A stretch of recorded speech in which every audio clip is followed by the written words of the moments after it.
Ļoti bieži ir tā, kad valsts pusē daudz procesu notiek ļoti smagnēji. Un pārējot uz privāto sektoru, tas viss izrādās, ka notiek daudz ātrāk, un tad šķiet, ka valsts tā kā neko nedara, un ka privātie visu dara. Un tad pa vidu ir tas, ko mēs saucam par publisko un privāto partnerību. Lūk. Un par šo jautājumu es labprāt dodu vārdu Centrālās finanšu un līguma aģentūras publiskās un privātās partnerības un finanšu instrumentu departamenta direktoram Reinim Fremeņkungam. Lūdzu. Reinim ir ļoti grūti, jo pirmkārt 15 minūtes, otrkārt visiem ir pusdienas. Tev ir visgrūtāk šodien. Lai soks. Paldies. Tad jau neaizkavēšu jūs pārāk ilgi un negaidīsiet no manis pārāk daudz. Bet jā, tā atšķirība manai prezentācijai ar iepriekšējām visticamāk ir tajā, ka gan atbalsta programmas no Altuma, gan dažādi citi šie iepriekš minētie instrumenti orientējas uz iedzīvotājiem, iedzīvotāju īpašumu, iedzīvotāju vērtību, uz iedzīvotāju īpašumu vērtības pieaugumu un palielināšanu, energoefektivitātes jautājumu risināšanu.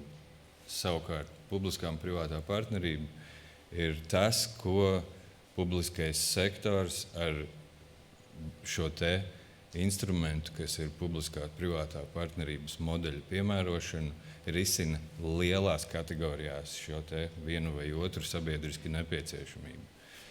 Un mazliet par to arī pastāstīšu, kas notiek pie mums, ko mēs esam, ko mēs neesam pieredzējuši līdz šim un ko mēs sagaidām varbūt. Tātad, kas tad ir Centrālā finanšu līguma aģentūra? Visticamāk, pamatā cilvēkiem ir zināms. Pamatā tas uzdevums Centrālajai finanšu līguma aģentūrai ir sadarbības iestāde Eiropas fondu īstenošanas projektu kontekstā, bet mums ir divas ļoti svarīgas kompetences un uzdevumi PPP jomā. Tas ir konsultatīvais atbalsts un kompetences centra lomas īstenošana PPP projektiem, PPP projektu sagatavotājiem, šo te konsultāciju un atbalsta sniegšanu un uzraudzības institūcijas lomas īstenošanu. Un šīs divas lomas, viņas it kā ir paralēlas un no kompetences centra un šī te atbalsta funkcijas mēs kaut kādā brīdī pārslēdzamies plūstoši uz uzraudzības lomas īstenošanu, kad mums ir jāveido šis te vairāk tā kā kontrolējošais darbs, lai nodrošinātu būtībā to, ka projekti ir sagatavoti kvalitatīvi, lai tiem ir pietiekami augsta ekonomiskā vērtība, lai projektu risku sadalījums atbilstu normatīvu prasībām un ārpus bilances uzskaitēji, lai mēs ar PPP projektu skaitu un veiktajām investīcijām nepalielinātu valsts ārējās saistību kopējo apmēru. Jā, būtībā PPP rakstura lielumi ir tādi, ka primāri tam ir jābūt sabiedriski ļoti svarīgam un nepieciešamam jautājumam, ar ko mēs risinām PPP projektu sakarā. Otrkārt, tā ir ilgtermiņa sadarbība. Treškārt, mēs lielāko daļu no projekta riskiem pārliekam uz privātā partnera pleciem. Un tas ir viens no lielākajiem ieguvumiem, ko mēs no publiskā sektora puses iegūstam, veidojot PPP projektus. Būtībā kvalitatīvi sagatavots PPP projekts ir tāds, kur privātais uzņemas pilnu atbildību par projektu pilna cikla, visā pilnā projekta ciklā, no sākuma līdz pat beigām, visi iespējamie lielie un mazie riski, būtiskie, kas pa vidam var notikt, tie gulstās uz privātā partnera pleciem. Un, ja kāds no šiem riskiem iestājās, tad būtībā privātais partneris arī ir tas, kas tiek ar to galā un apmaksā šī riska novēršanas lietas. Šis punkts, ko jūs redzat šobrīd uz ekrāna, tas ir ārkārtīgi svarīgs punkts šobrīd budžeta likumā. Pirmo reizi vēsturē tāds ir ielikts. ka visām valsts iestādēm, plānojot ilgtermiņa investīcijas, ir jāskatās arī dažādi citi risinājumi par to, kādā veidā to varētu darīt. Tā skaitā PPP projektu izvērtējums. Tas nozīmē, ka mēs esam jau normatīvos ierakstījuši beidzot, ka mums ir pienākums raudzīties uz to, kā mēs varam izdarīt lietas efektīvāk, labāk, bez šiem te papildus riskiem un sasniegt labāko rezultātu iedzīvotājiem. Kādi tad ir piemēri? Ir viens piemērs, ko mēs daudz esam aprunājuši. Visticamāk, jūs katrs esat dzirdējuši par šo projektu. Tas ir Ķekavas apveceļš. Brīnišķīgs piemērs, labi strukturēts projekts, lieliska realizācija, fantastiski veiksmīgs iepirkums un veiksmīgi izvēlēts privātais partneris. Un šobrīd projekts ir īstenošanas stadijā, uzturēšanas posmā. Mēs esam jau 4 progresa pārskatus izskatījuši, un projekts virzās atbilstoši līgumam un nosacījumiem, kādi tika izvirzīti sākotnēji.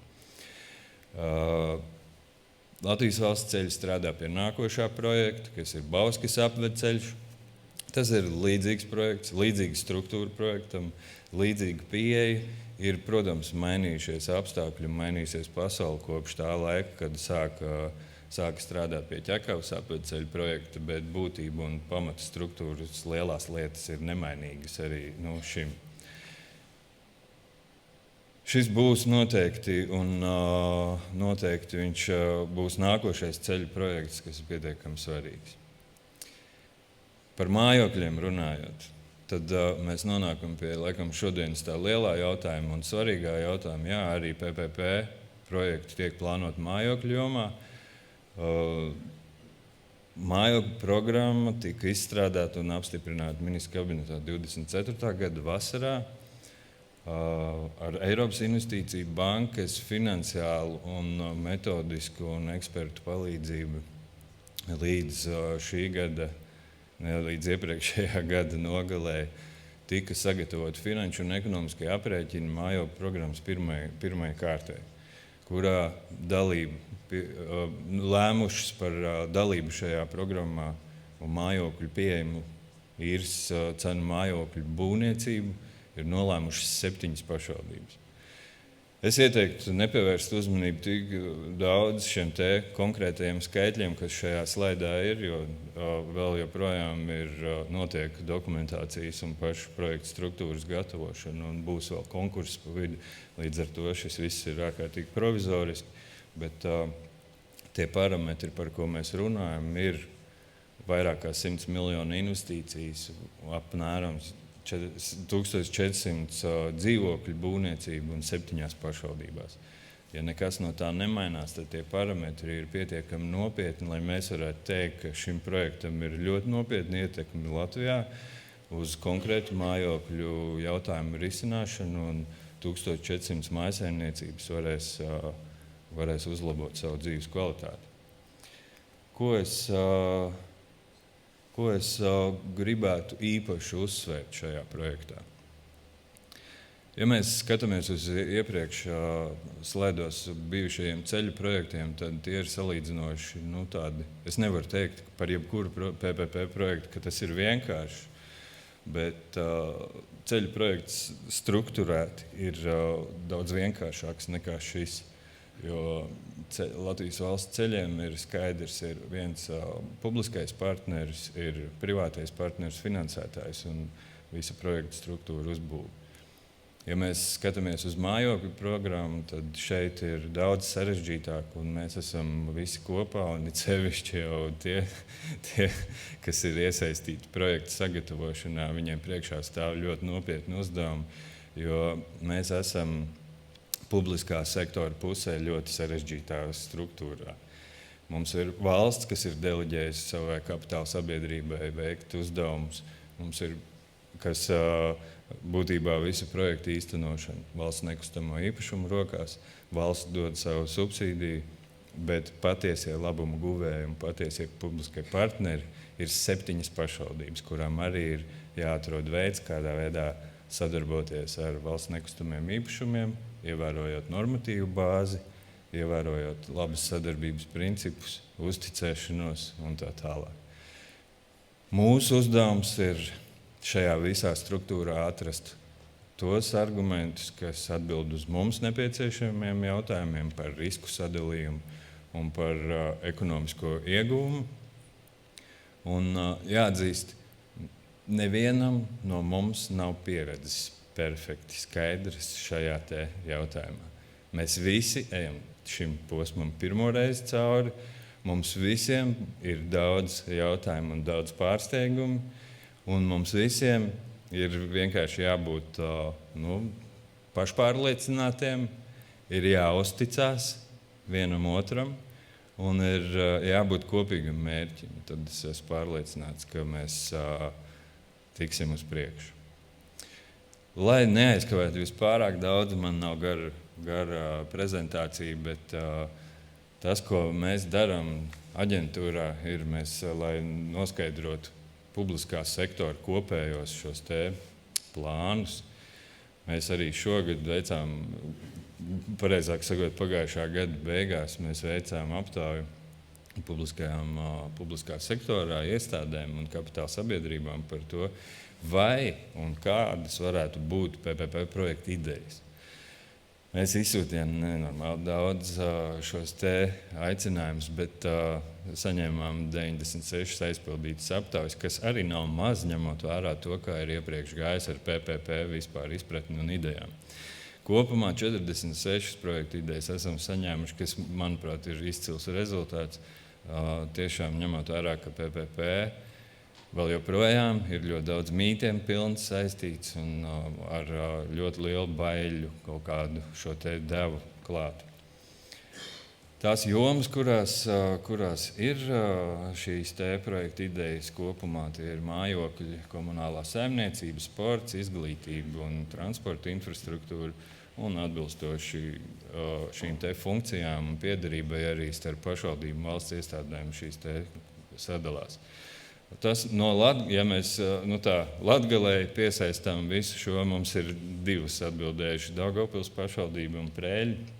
Un paldies pašvaldībām par vispār domas un veltīšanu mūsu anketai un mūsu jautājumam. Un, es domāju, ka katrs, kurš domā par publisko-privāto partnerību, ņemot vērā šos te konkrētos pamata lielumus, kas raksturo PPP, liecina par to, ka šī publiskā sektora iestāde ir nobriedusi, gatava ilgtermiņa sadarbībai, gatava plānot ilgtermiņā un īstenot šos te ilgtermiņa mērķus. Jo lielākais, nevis lielākais, bet viens no tādiem lieliem šķēršļiem ir taisni politiskais process, kas maina daudz uzdevumus un prioritātus un plānus.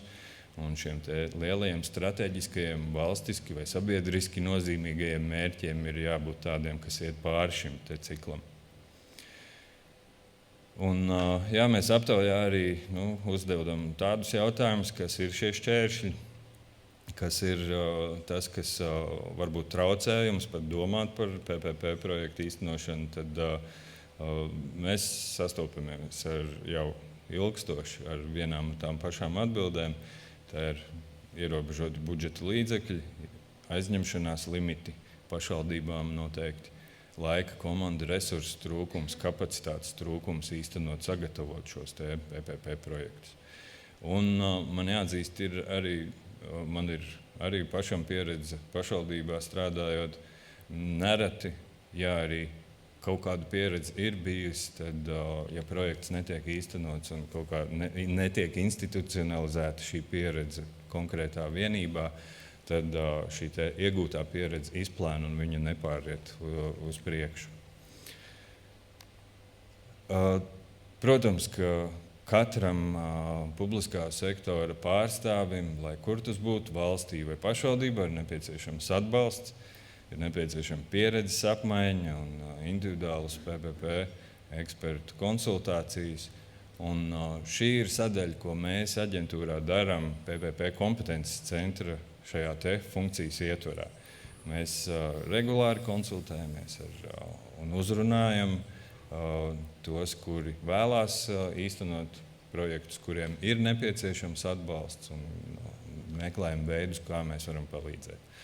Tas, ko mēs šogad plānojam, mēs plānojam ļoti, teiksim tā, nevis ļoti, bet izvērst šo te starptautiskās pieredzes apgūšanu un plašākā kompānijā, ne tikai pašu šaurajā lokā, bet aicināt arī pašvaldību un valsts iestāžu pārstāvus braukt, skatīties reālus projektus, konkrēti svarīgās jomās, lomās un kā piemērus, lai iegūtu šo te iedvesmu nākotnes projektiem.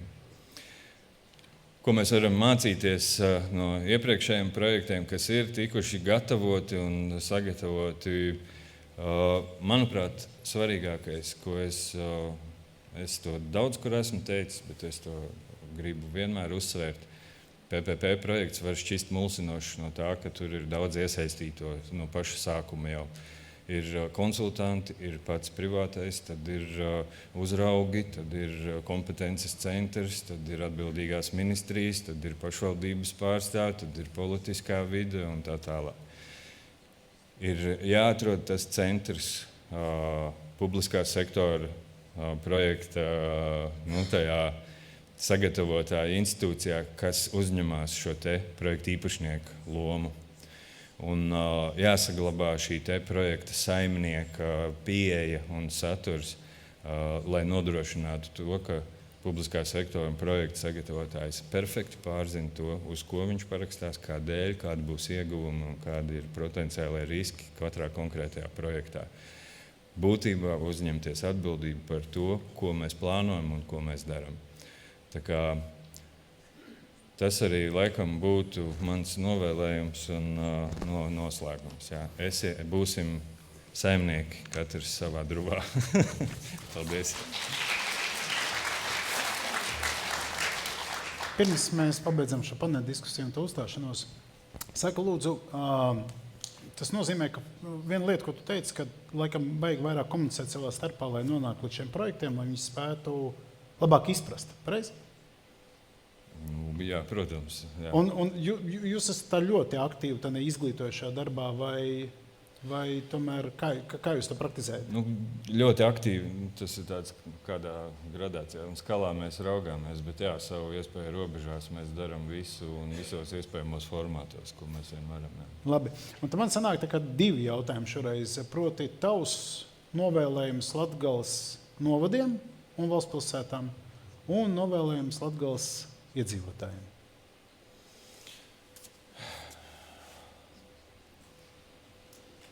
Šis ir labs. Pilsētām, novadiem, pašvaldībām es atgriezīšos pie sevis teiktā. Ir jābūt saimniekiem, ir jābūt drosmīgiem un ir jāgrib sasniegt rezultāts. Un, tas ir reāli, manuprāt, tas, kas nodrošina to veiksmes stāstu. Iedzīvotājiem es novēlu, lai viņiem pašvaldības ir tādas, kuras to dara.